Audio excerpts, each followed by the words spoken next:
فاذكروني أذكركم واشكروا لي ولا تكفرون يا أيها الذين آمنوا استعينوا بالصبر والصلاة إن الله مع الصابرين. Masyarakat kita banyak di antara mereka pilih kasih. Kenapa? Pilih kasih. Tidak proporsional, tidak adil di dalam menyikapi kiai atau menyikapi dokter. Terdapat ketimpangan sikap di dalam masyarakat kita, di dalam menyikapi kiai dan menyikapi dokter, serta menyikapi urusan-urusan yang ditangani oleh kiai dan dokter, yaitu kesehatan jasmani dan rohani. Apa buktinya Ustadz? Terjadi ketimpangan itu, saya bawakan sekurang-kurangnya berapa? 2 bukti. Bukti yang pertama, banyak masyarakat yang sangat selektif memilih dokter, tapi kurang selektif memilih kiai. Apa yang pertama? Banyak orang selektif memilih memilih dokter, tapi kurang selektif memilih kiai. Selektif siapa? Teliti apa maning? Hati-hati apa maning? Jeli. Ya. Ketika urusan penyakit jasmani, ya, yang biasa diurusi sama siapa? Dokter. Wah, hati-hati nepol. Nah, jadi kalau mau pergi ke dokter, selektifnya Masya Allah. Tanya sana, tanya sini, survei sana, survei sini. Kalau itu punya layanan di online, dilihat bintangnya berapa. Ya, bintang 4 apa bintang? 7, orang bintang 7. Pol itu bintang berapa? 5, ratingnya itu loh. Ya. Kalau bintang 1 was nggak masuk apa? Nominasi itu sudah tinggalkan. Mau pergi ke dokter tanya dulu, Pak, priwe tahu ngana? Tahu priwe dokternya? Ya kayak lah, ora sida. Ya. Tapi begitu tanya gimana Bu, dokter sana, wah jos, langsung apa? Mangkat, selektif. Termasuk kadang-kadang dalam satu spesialis, ya, sama-sama dokter apa misalnya? Sama-sama dokter dalam misalnya, atau sama-sama dokter kandungan misalnya, atau sama-sama dokter gigi misalnya, itu akan dibanding-bandingkan. Ya. Seorang ibu yang mau melahirkan nanya, mau lahiran di mana Bu? Dokternya siapa? Nek dokter anu kepriwe? Lah kita judes aja. Nek dokter anu kepriwe? Wah kita top. Padahal satu apa? Spesialis. Ya. Dilihat siapa yang lebih berpengalaman, siapa yang lebih sabar, siapa yang lebih bayarannya. Nah, gue yang paling penting. Wah, sangat selektif kalau urusan apa? Penyakit jasmani dan memilih dokter. Tapi apakah itu yang mereka lakukan ketika mereka akan belajar agama? Ketika mereka akan mengundang seseorang untuk ngisi pengajian, apakah itu yang dilakukan ketika dia mau konsultasi urusan agama? Apakah selektif seselektif itu dia dalam memilih kiai? Jawabannya, banyak di antara orang yang senemune. Apa senemune? Asal-asalan. Ya, asal-asalan. Asal-asalan itu bagaimana, Ustadz? Ya nggak ngelihat backgroundnya bagaimana.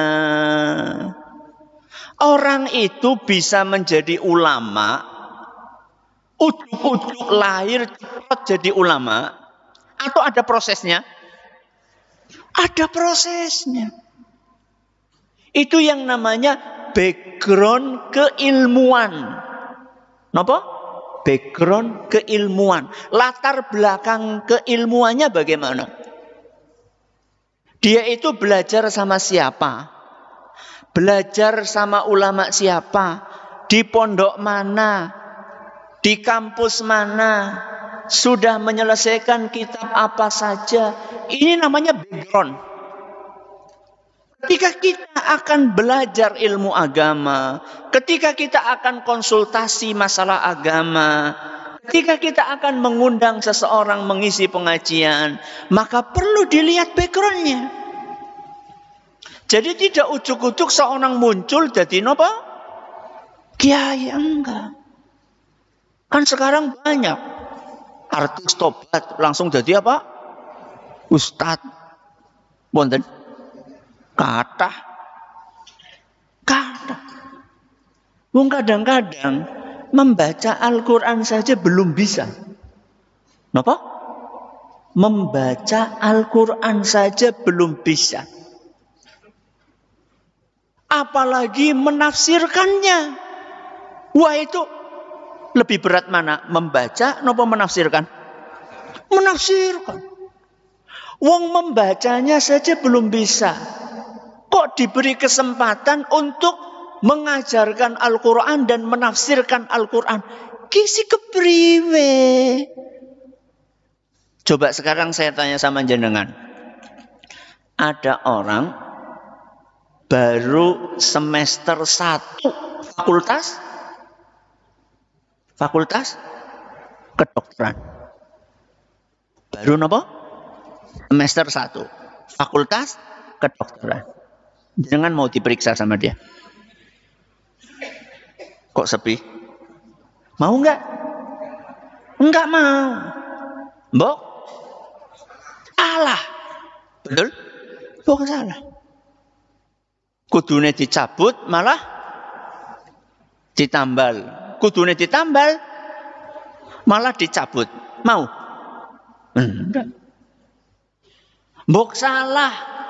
Keliru di dalam memberikan treatment, penanganan. Loh, sekarang ada orang baru hijrah. Ngajinya baru sekali, 2 kali. Langsung ngisi pengajian. Mungkin salah. Mungkin salah apa baca? Mungkin sekali loh. Ustadz, ulama, kiai yang sudah belasan tahun, puluhan tahun mendalami ilmu agama saja bisa salah. Apalagi orang yang baru belajar.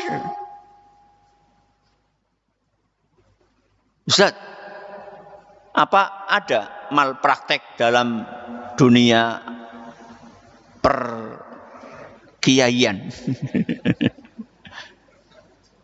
Malpraktek siapa? Malpraktek ya praktek gadungan. Ya. Ada. Jadi malpraktek itu bukan cuma dalam dunia kedokteran. Termasuk dalam dunia keulamaan juga ada malpraktek. Alias bukan ustadz tapi ngaku ustadz. Bukan kiai tapi ngaku kiai. Seperti dalam dunia kedokteran, bukan dokter tapi ngaku dokter. Spesialisasi itu bukan hanya ada dalam dunia kedokteran, termasuk dalam dunia keulamaan juga wonten apa? Spesialisasi. Coba sekarang saya tanya sama jenengan. Dokter hewan. Napa? Dokter hewan. Dokter atau bukan? Dokter atau bukan? Dokter. Dokter gigi. Dokter atau bukan? Dokter. Sama-sama dokter tapi beda napa? Spesialisasi. Saya tanya sama jenengan. Ketika jenengan sakit gigi, mau nggak ditangani sama dokter hewan? Kok jawabannya guyu? Mau nggak? Enggak. Kan dokter. Tapi kan beda spesialisasi. Dalam dunia keulamaan pun juga sama, bapak-bapak, ibu-ibu yang kami hormati. Ada ulama spesialisasinya fikih. Ada ulama spesialisasinya tafsir. Ada ulama spesialisasinya hadis. Ada ulama spesialisasinya akidah. Ada ulama spesialisasinya sirah. Sirah siapa? Sejarah kehidupan Nabi kita Muhammad Sallallahu Alaihi Wasallam. Jadi, Ustaz, kalau ulama yang spesialisasinya semua bidang, jadi ahli fikih, ahli akidah, ahli hadis, ahli tafsir, ahli sirah, wonten. Wonten, tapi jarang. Wonten tapi napa? Jarang. Lah sekarang ada orang bukan spesialis apa-apa. Spesialisasi fikih bukan, tafsir bukan, hadis bukan. Apa maning mau? Sirah bukan, akidah bukan. Kok disuruh ngajar? Ki kepriwe? Ini bagaimana? Bukan hanya ngajar seperti ini, di live kan. Live, ngertos live? Di syuting, di mana-mana orang bisa dengar. Itu bagaimana? Pola pikirnya itu bagaimana? Ya.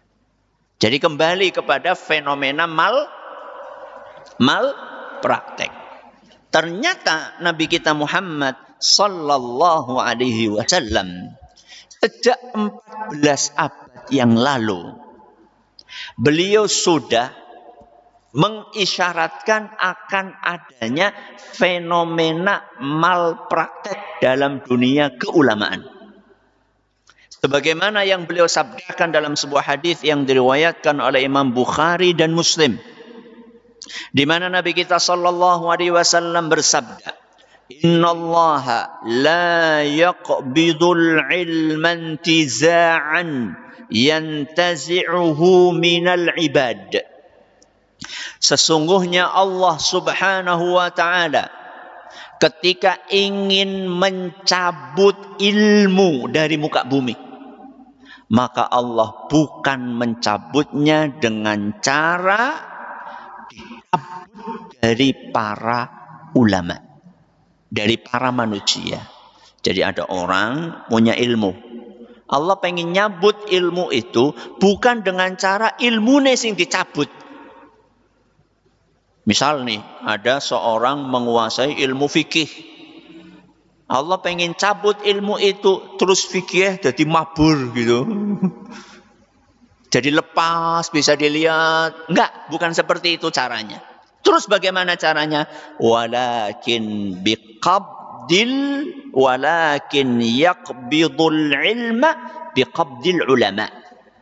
Tapi cara Allah mencabut ilmu adalah dengan mewafatkan ulama. Jadi ada ahli fikih sama Allah diapakan? Diwafatkan. Ada ahli hadis sama Allah diapakan? Diwafatkan. Ada ahli akidah sama Allah diwafatkan. Berarti wafatnya ulama musibah atau bukan? Musibah. Makanya wafatnya Rasulullah SAW adalah salah satu musibah terbesar umat Islam. Wafatnya sinten? Rasulullah SAW. Karena beliau adalah ulamanya ulama. Ya. Para sahabat itu kan semuanya muridnya siapa? Rasul SAW. Para tabi'in semuanya murid para sahabat. Para tabi'ut tabi'in semuanya muridnya tabi'in. Ketika manusia-manusia istimewa ini meninggal dunia, itu musibah sedang menimpa umat Islam.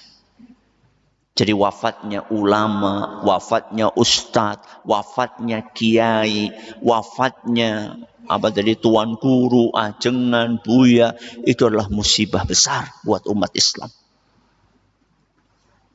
Terus apa kata Nabi SAW? Hatta idza lam yubqi aliman ittakhadhan nasu ru'usan juhala. Ketika ulama A wafat, B wafat, C wafat, semua ulama wafat, tidak tersisa satupun. Maka saat itu apa yang terjadi?